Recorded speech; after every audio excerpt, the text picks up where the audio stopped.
Invitez-vous. Bienvenue.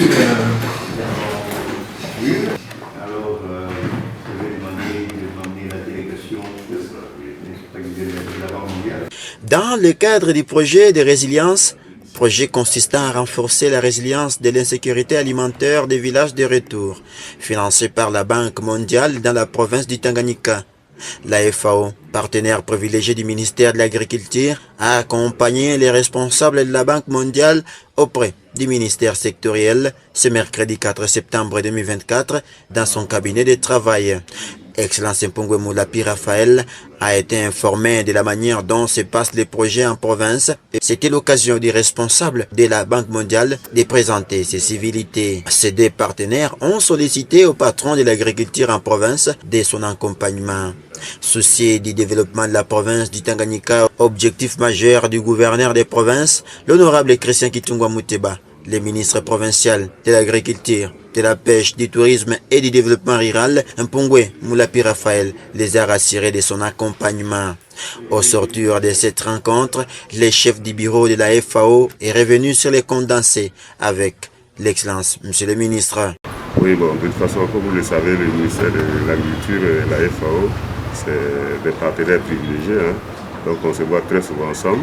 Mais là, de façon spécifique pour cette rencontre-là, nous sommes venus avec le bailleur, la Banque mondiale, qui finance la partie investissement du projet Runigel. Donc, M. Patience est venu voir un peu comment ont débuté les activités au niveau du Tanganyika.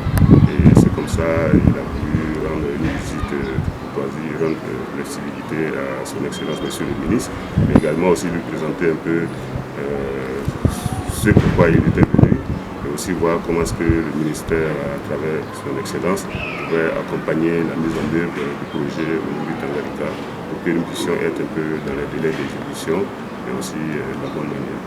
Alors c'est un projet de résilience qui consiste à mettre au niveau des populations, surtout dans les villages de retour, des activités de résilience, parmi lesquelles il y a tout ce qui est activité agricole, relance agricole avec des semences vivrières, des semences maraîchères, mais aussi mettre en œuvre ce qu'on appelle un peu la caisse de résilience ou la FAO, faire des associations villageoises d'épargne de crédit pour permettre de mobiliser l'épargne, mais aussi la finance rurale, mais également aussi des clubs d'Imitra qui sont des structures communautaires qui favorisent la cohésion sociale entre les communautés, mais aussi qui développent d'autres thématiques telles que la nutrition et autres, mais surtout aussi à l'échelle école paysan, parce qu'on parle d'agriculture, il faut former les bénéficiaires pour qu'ils puissent éliminer des techniques pour augmenter leur production.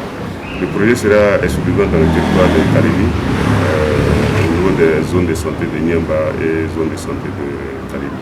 Notons que les ministres provinciaux de l'agriculture, de la pêche, du tourisme et du développement rural intensifient plusieurs rencontres avec les différents partenaires de ces ministères.